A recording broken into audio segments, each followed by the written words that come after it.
I think it's saying we're live. Can you all hear me? I don't know what just happened. Oh, you see me? That's so weird. I don't see myself, but okay. You all see me. That is all right. That is weird. You see me, but I don't see me. Okay, good. Well, as long as you can see me and hear me, I don't see me. Oh, that's interesting. I'm positioned very oddly. Okay, good. Anyway, this is a really, really important topic, and I want to touch on this. Tell me when I'm angled in the middle, babe. I've just moved my camera slightly because I don't see myself at all. Am I middled? Okay, good. All right, good. Well, okay. First of all, I just want to talk about this really important matter, and I hope you all hit the share button. Tell me all where you're coming in from. My wife is telling me I'm okay. Am I middled? Well, okay. So first of all, welcome all of you, amazing people. Please hit the share button, hit the like button. Let me know where you're coming in from. Again, you can see me. I can't see myself. So if I look a little bit like all over the place, I'm not suffering from spatial awareness issues. I just can't see you. All right, so Cleveland, Mississippi, Waterford, Nigeria, Fayetteville, Houston, coming in from South Carolina, Georgia, Connecticut, all over the place. God bless you all. Really important discussion because today we've just heard the news. Elon Musk is the first trillionaire in the world, which, if you're a Christian, that's not true because you know, especially if you've been following me, that the first trillionaire in the world is Solomon, and his net worth was $3 trillion in his lifetime. Wealthiest black woman in the world, of course, not being Oprah, the Queen of Sheba, and her net worth was $1 trillion.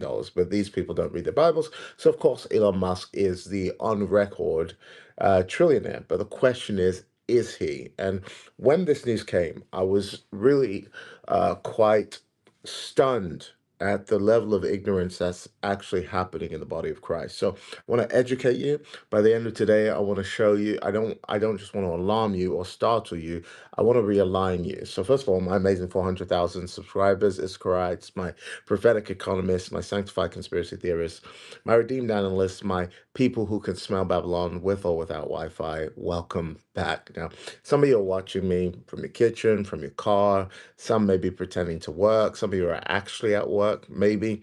And some of you, let's be honest, you've watched so much prophecy that your algorithm either thinks you are Edward Snowden or you're a national threat. And today, we're not doing shallow church. Today, I want to talk about money, systems, power, AI, and most importantly, how many of you have like 401ks, retirement accounts? If you have a retirement account, especially, let's say maybe you got a job with really good benefits, this could be like you're out when you're over 55 and you're looking to retire with your children. I want to let you know that today's news about Elon Musk becoming a trillionaire especially affects you. So if you're like retirement ready, or maybe you've got a 401k or you've got a retirement fund anywhere in the world, just say I do, because this is going to be especially specifically for you today. One of the biggest financial transitions, rather, in modern history just happened today because we have crossed into a new age, not just a technology age. And I know you probably think this is about AI and technology. Yes, partly so, but this is more so about the middle class. If you're a middle class person, just say me in the comment section so I know what we're talking, who I'm talking to. We're not just in a technology age. We've just crossed over today, whilst men slept. And I'm an Issacharite, so I've got to tell you times and seasons. I've got to tell you what to do. I see a lot of me's in the chat. We just crossed into the capital age. What's the capital age? It's an age where ordinary people are unknowingly financing the machine that may eventually replace them. And listen, there's this wicked thing that happened in the UK because doctors ran out of organs. You remember that, babe? They ran out of organs for organ donorship. So they started doing this thing where instead of opting in to donate your organs, you simply opted out. So a lot of folks forgot to opt out, and somehow they ended up on the organ donor list, not because they opted in, but because they forgot they died without opting out. What a terrible thing. But when just today, whether you know it or not, analogously, we have just crossed into that age where you are about to pay for a man to become a trillionaire, whether you like it or not. If you are middle class, you are paying for Elon Musk to be a trillionaire. And I'm going to explain exactly how you're paying for it, how to opt out quickly if you don't know you're involuntarily already, as of today, opted in. Potentially, I'm gonna talk about that. So we're in an age where ordinary people are not only financing the machine, this new machine. And this new machine, by the way, will, it's not may, it will, if it hasn't already, 300 million jobs will be lost by this. It will already replace you.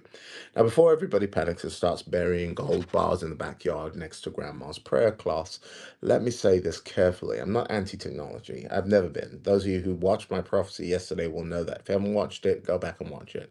I'm not anti AI and I'm not anti progress. AI is real. The future is real. It's already here. This technology shift is real. There's a difference between technology winning and investors winning.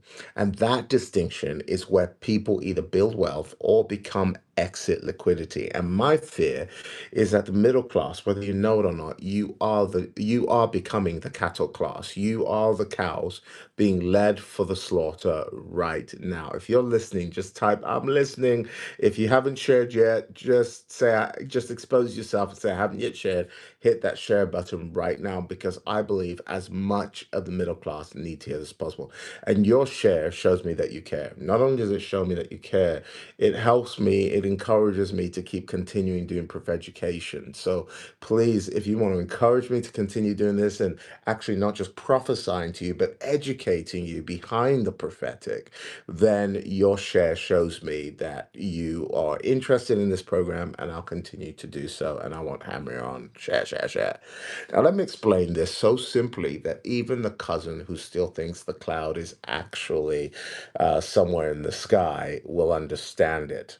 We are entering a season where some of the biggest companies in human history are preparing to go public. And of course, as you've heard today, Elon Musk has just IPO'd SpaceX. And if you hear the word IPO, it sounds like a venereal disease or some other thing that you may not even know about. But I'm going to explain all that today. So, SpaceX is IPO'd, OpenAI will IPO soon. And of course, Anthropic is going to IPO. I'm so sorry, babe. We've got to get the kids. Take video for me. All right. And what most people don't understand is this: these companies don't merely need attention, they need capital, they need money, not little money, big money.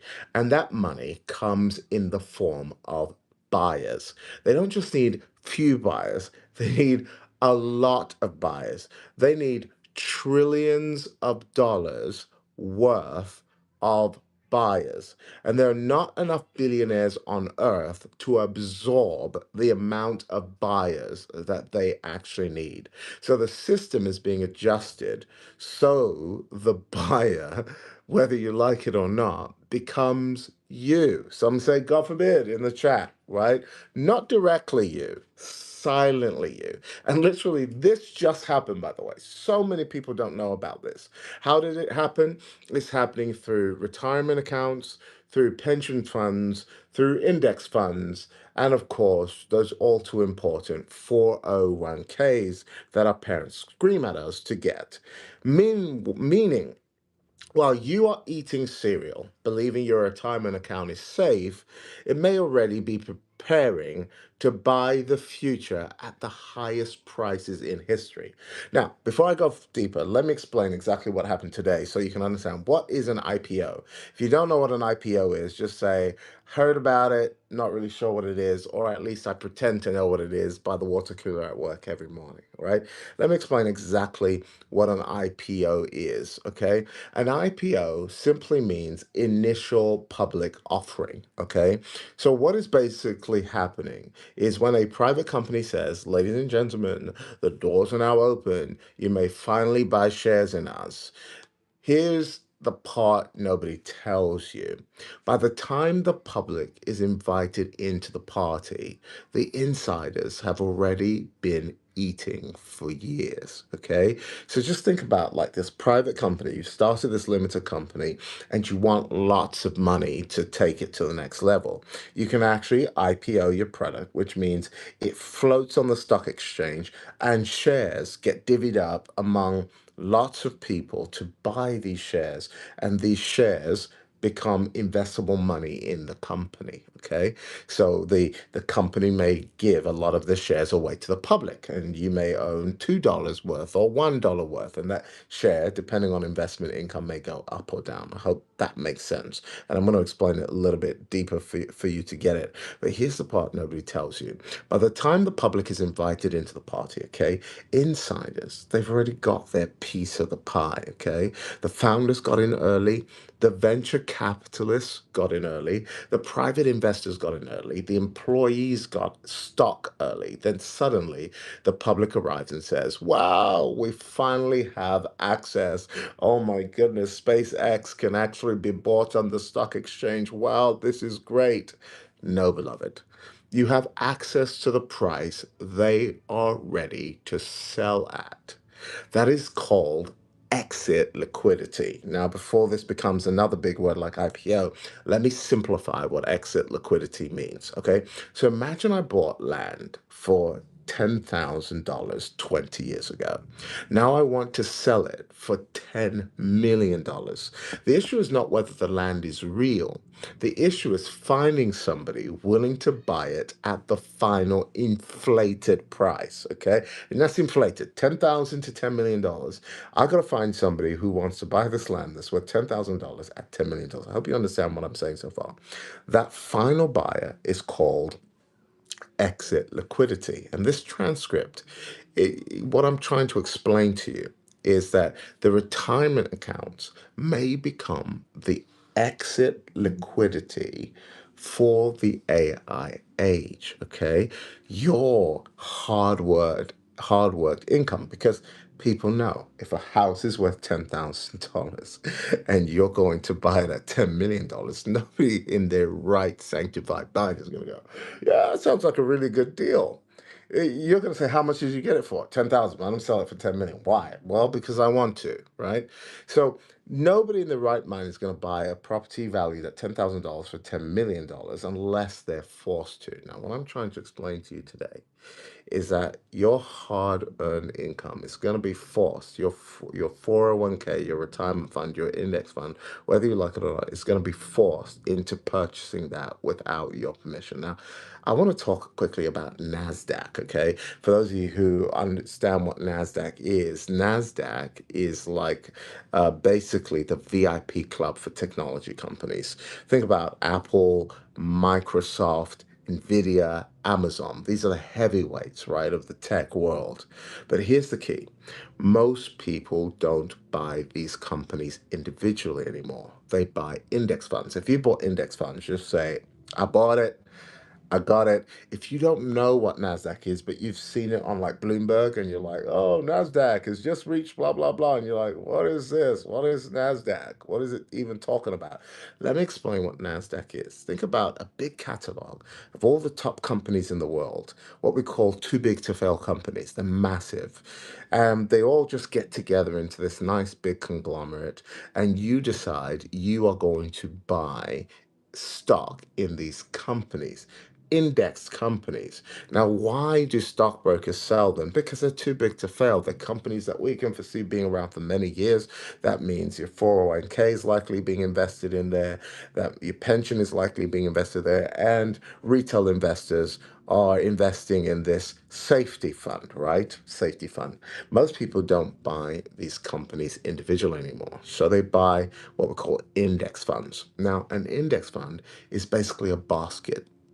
You're not choosing apples individually. Just think about a fruit basket, okay?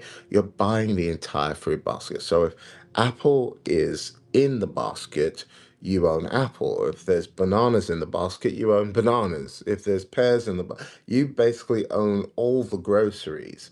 You don't just buy one product, okay? I hope you're understanding what I'm saying. So that means by buying this index fund called NASDAQ, you own a little bit of Apple, you own a little bit of Nvidia, and you own a little bit of Amazon. Now just think about this. If SpaceX enters the basket, which it just has today, okay, your retirement fund may automatically buy SpaceX, whether you personally wanted to or not. Now, it's just happened. Now, this is where things become fascinating because NASDAQ just changed its rules.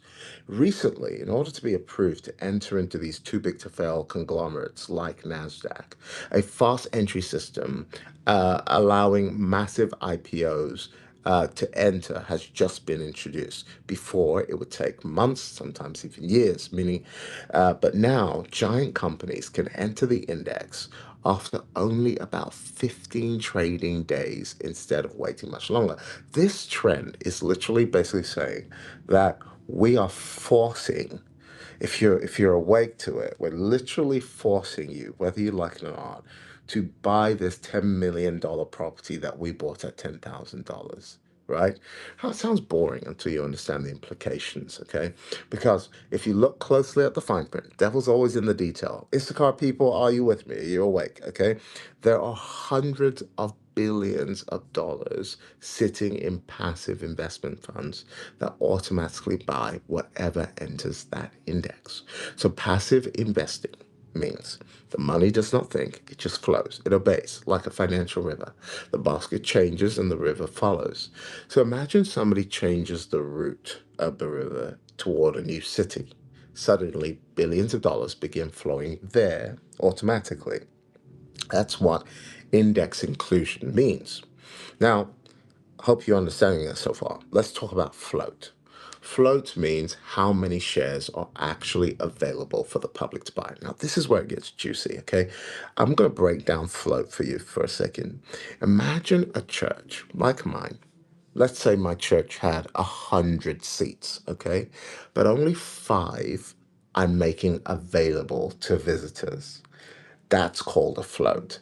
I have 100 seats, but I'm going to keep 100 and I'm going to make five available for sale to you. I'm going to say there are only 5 seats available, even though I have 100 seats.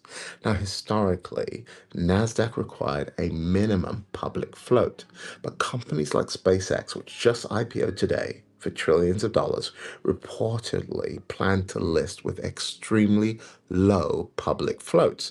What does that mean?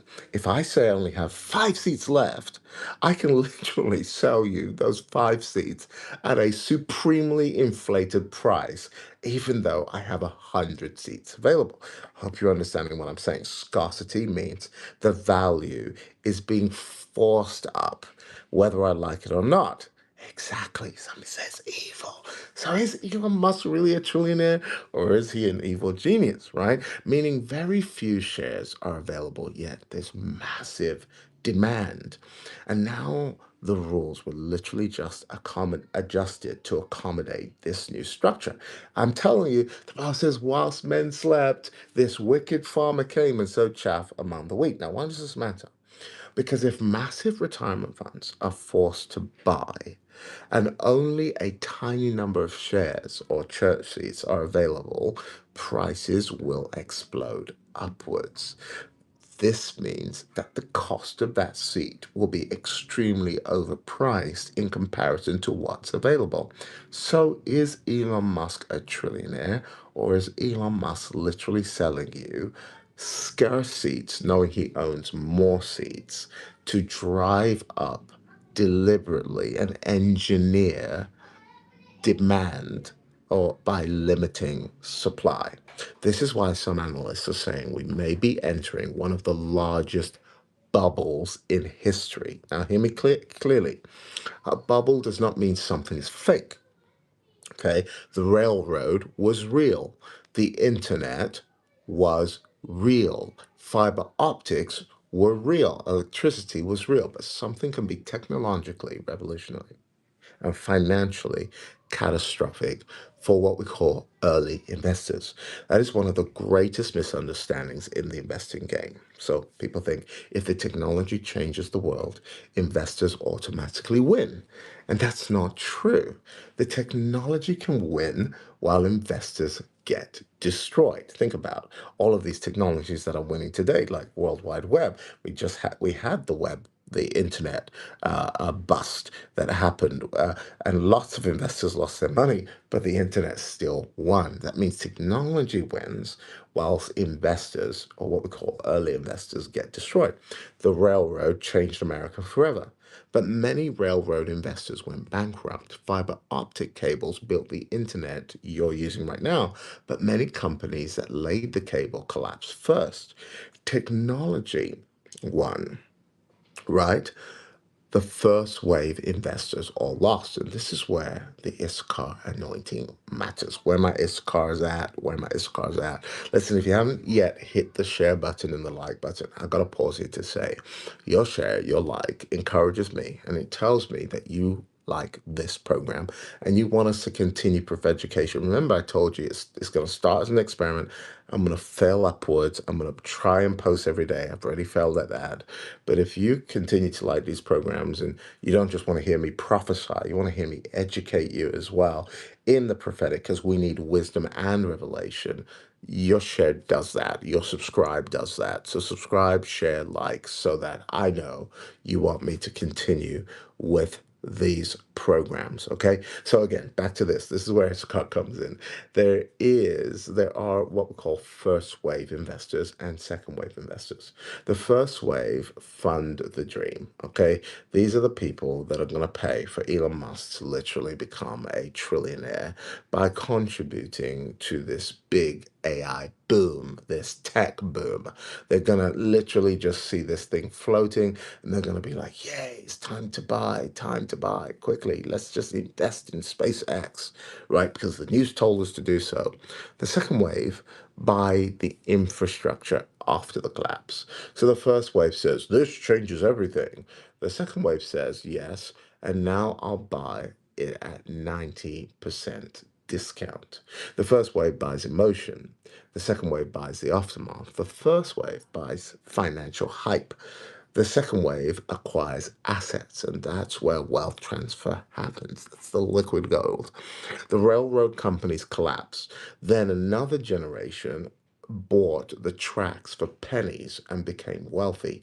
The dot-com bubble burst, and another generation bought the internet infrastructure cheap and built empires. The question is not, will AI survive? AI is surviving. Question is, at what price should you buy the future? Now let's go deeper. AI is expensive, painfully expensive. AI requires data centers, electricity. And my next Prophet Education is going to talk about how it requires a lot of water, right? Cooling systems, semiconductors, land, power grids, infrastructure. So this is not just software. This is industrial civilization. And the problem is the AI economy needs trillions of dollars before it becomes consistently profitable. So the question becomes, who is going to finance this build out? Okay. It needs not millions, not billions, trillions. And according to Larry Fink from BlackRock, a huge amount of the money will come from pensions, savings, retirement systems, insurance capital, and private investment flows. In plain English, the future is being financed by you, the ordinary people. Now let's talk about this accounting trick, okay? There is this massive accounting trick, and this part is really important, okay? If I can just bring your mind in on this. Imagine I give you $100, then you use that $100 to buy something from me, okay? I gave you the $100, okay? Follow this. You use that $100 to buy something from me. I, in my tax report revenue, then I invest more money into you. Okay. Basically, I gave you money, you use the money I gave you to buy from me, and I report revenue. Then you use that money to buy more services from me. From the outside, it looks like my business is booming, but internally, what's going on is money is just simply circling from you back to you, back to me. This is what many analysts are worried about with AI. Big tech invests in AI startups. The startups then spend massive money renting cloud computing back from the big tech companies that literally sold it to them. And then they report revenue. Somebody's getting this, okay? So the investor funds the startup. The startup pays the investor's cloud business. The investor reports growing revenue. The stock price rises. More investment flows in. The cycle continues. Now, let me be clear, this doesn't mean AI is fake. It means some people are questioning whether the current earnings being reported fully reflect sustainable organic demand.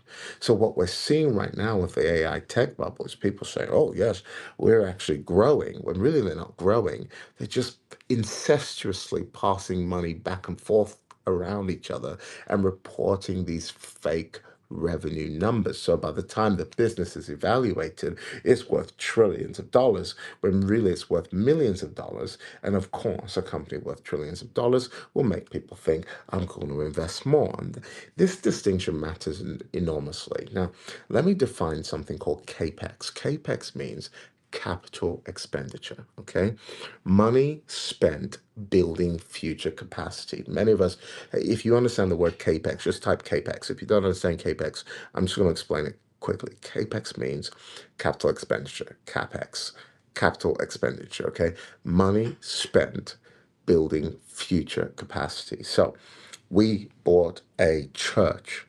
That church building brought us into a lot of debt, but it's money spent building the future. It's called capex. If Amazon builds a data center, that's called capex. If Microsoft builds thousands of AI chips, that's called capex. And right now, big tech companies are spending unbelievable amounts of money on AI infrastructure, hundreds of billions. The danger is simple. They are spending today as though tomorrow's profits are guaranteed. But you and I both know, who have lived through the housing crash, the banks crash, the dot-com bubble, that tomorrow is never guaranteed. Now, if we talk about earning bubbles, most people think bubbles happen because stock prices become insane. That is a valuation bubble. If you're taking notes, just write it down, valuation bubble.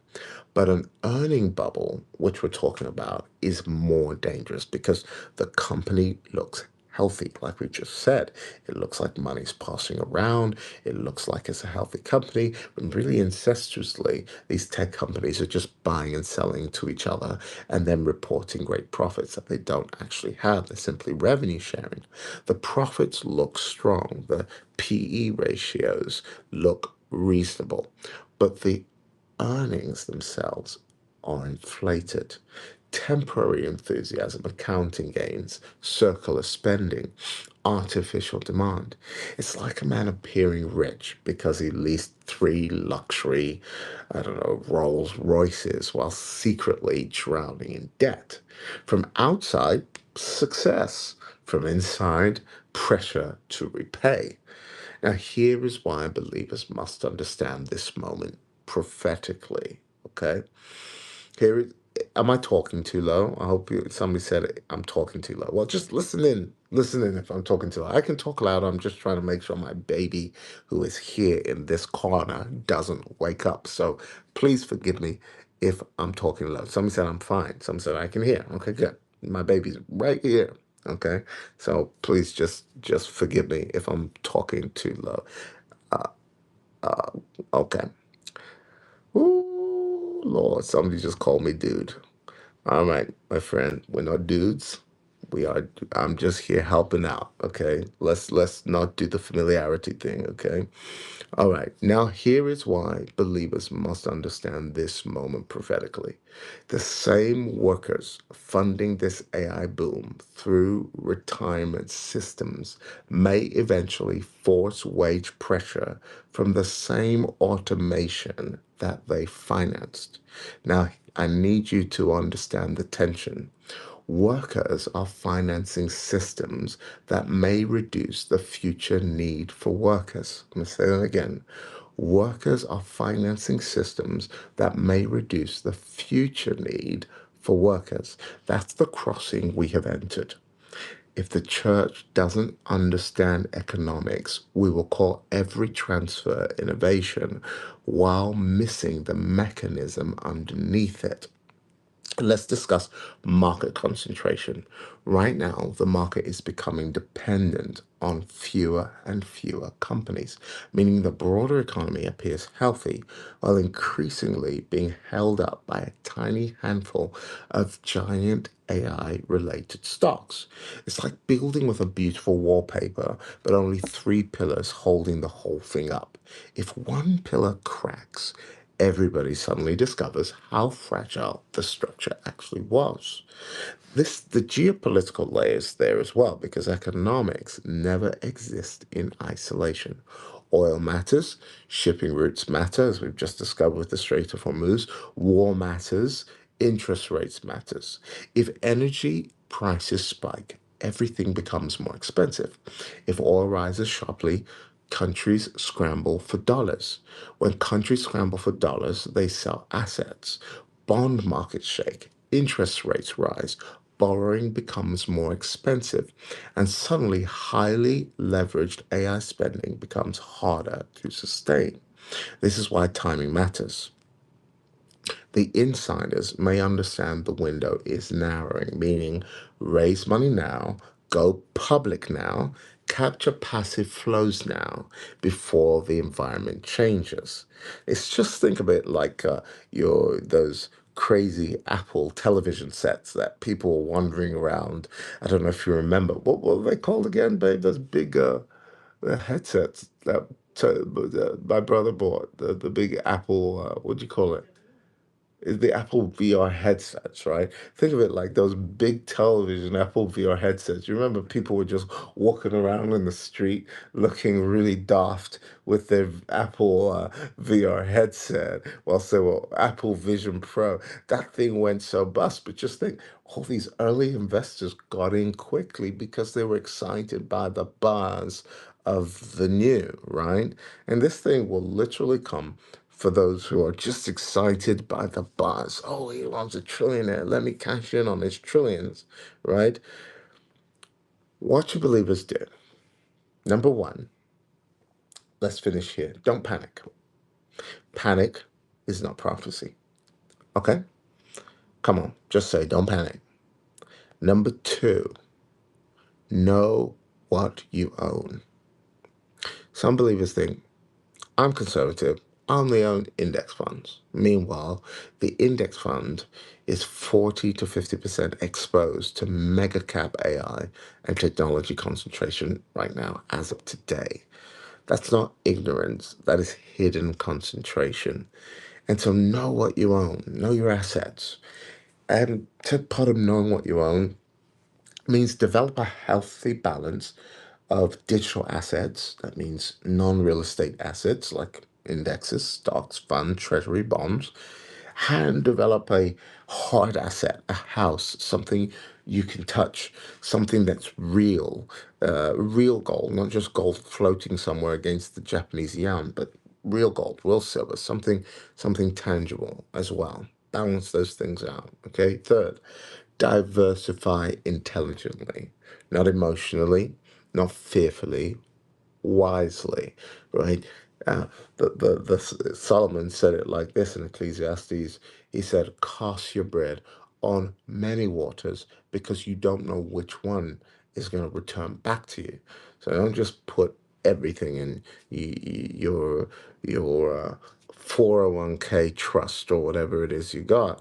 Diversify. Fourth, hold liquidity. In every crash, cash is king. The people who survive downturns are often not merely the smartest, they're the people who still have buying power when everyone else is forced to sell. Fifth, study second wave investing. This is really crucial. The first wave always builds hype. The second wave always builds wealth. The first wave pays the premium prices. The second wave buys distressed infrastructure. So, what might second wave investing look like in the AI age? Land near data corridors. So, things like land banking. So, maybe look on a website where all these data centers are being built. Maybe 100 acres has been bought by Amazon to build a data center, and just buy a plot of land right next to it. Why? Because in a few years, Amazon's going to be like, we need a few more data centers, right? And because you've banked on that piece of land, that land now becomes extremely financially critical to Amazon, who will be prepared to pay top dollar for what you probably purchased for $700,000 before. Okay. So, energy infrastructure, water infrastructure, cooling technologies, utility systems, semiconductor supply chains. Just think about this. If Claude ever crashes, if OpenAI ever goes through a bust, these are recession proof necessities. These are the train tracks that will then be sold at low prices and bought at low prices when everything goes down. Semiconductor supply chains, industrial real estate, fiber networks, grid modernization, rare earth logistics. Because AI is not floating in heaven speaking in tongues. AI sits on land, it drinks water, it consumes electricity, it requires cooling, it requires building, it requires chips, it requires transmission systems, which means the real wealth transfer may not only be in flashy AI apps, it may be in the boring stuff. And listen, if you ever want to know what makes people wealthy, it's the boring stuff that makes them wealthy. Stop going for the sexy, or I'm gonna invest in Claude, I'm gonna invest in this. It's really the chips, the data centers, the land banking, the water cooling systems, all of these things that AI requires. The people selling picks and shovels during a gold rush often become wealthier than the miners themselves. And beloved, data centers are the factories of tomorrow. The AI age runs on physical infrastructure, and that means some of the most strategic assets of the next decade may be energy, land, water, cooling, storage, infrastructure, and again, utility access and skills. Please never forget skills. The safest investment may not only be stocks, it may be becoming difficult to replace. So, people who can lead, discern, build trust, sell, create SaaS systems. If you don't know what SaaS is, maybe we'll talk about that next time. Interpret complexity, build communities. You can literally go on websites right now that can tell you the top 10 things that big companies are struggling with, and go on Claude and build a SaaS, a system to solve that problem and sell it to that top company for millions of dollars, and they'll buy it from you. So there's lots of ways. There's lots of ways. You shouldn't be sleeping tonight. You shouldn't be sleeping this weekend. This weekend, you should just download Claude and figure out with your whole life how you're going to find companies. You and your husband should sit down and look for companies that are struggling with different things, and just call them and say, "Hey, I built this." But you don't even have to build the thing. You can tell Claude, build a model so I can sell it to this company, and then call Amazon, call whichever company, and say, "I just built this whole system that solves your problem, and all I need is $10 million, and it's yours." And before you know it, overnight, you've just sold a whole SaaS system that you made on Claude in 2 minutes. This is what these big companies are looking for, young people with AI ideas, whilst AI is still in its infancy, that can actually help them solve problems. AI may automate information, but wisdom still compounds. Now, hear this carefully, Iskar. The greatest transfers in history rarely announce themselves as transfers. They announce themselves as progress. They call it innovation, infrastructure, exposure, efficiency, the future. But the wise ask deep questions. Here's the deep question you want to ask yourself: who funds it? Who owns it? Who profits? Who carries the risk? Who exits early? Who enters late? Who's left holding the bag? And perhaps the greatest question of all, at what price are they asking the public to buy the future? Because this may not merely be the public being invited into the future, just like the classic case of the opt out of the donor list. This may be you being drafted to finance it. And that's why discernment matters now more than ever. Welcome to the AI age. Welcome to the beginnings of the capital wars. Welcome to the age where the machine is hungry and it has discovered retirement money. And I love you all, my 400,000 Issacharites. I love you too much to let you fall for the game that the spirit of the age is playing with your finance. Remember, the children of Issachar understood the times and seasons and knew what Israel ought to do. And that's what prophetic education is about. It's not just about revelation, it's about giving you the wisdom to know exactly what to do. Knowing times and seasons can make you panic, but knowing what to do will make you productive. If you have enjoyed this time, show me. Hit the share button, hit the like button. The more people view this, the more it encourages me to say, keep going. Because sometimes people just want you to prophesy. They're like, prophesy to me, prophesy to me. And I got so tired of prophesying to people, you know, because I realize a lot of people love prophetic words more than they love prophetic action and wisdom and know-how. And so it doesn't mean I'm going to stop prophesying. It just means prophetic is the bridge between prophesying and actually getting to work. And so if you're one of those people ready to work, you know what to do, you want to roll your sleeves up, make sure you like, share, subscribe. And in case you haven't heard, my team and I got together to build this website called understandmydream.com. Classic example of a SaaS, by the way. We figured out that there's this gap, get all these messages from hundreds of people every day. Can you interpret my dream? Can you tell me what my dream means? Probably tell me. And I used to do all these classes, and before you know it, you have thousands of people, and you're only one person. So I said, how do I train this model, this automation model to interpret dreams using my system? And that's where we came up with Understand My Dream, not S. S will take you to another website, dream.com, which literally takes any dream you have and it will decode it for you. It will show you how I use the symbols and explain it. It can't interpret because that's what the Holy Spirit does in you, but it will decode. And you will see that as your dreams and visions are being decoded, you're just catching concepts so much quicker. So be sure to check that out. Link is in the description. You can try it out for free. It's right there. Understandmydream.com. God bless you. Thank you so much for tuning in. Hope you've enjoyed this time. I will see you again Monday morning. God bless.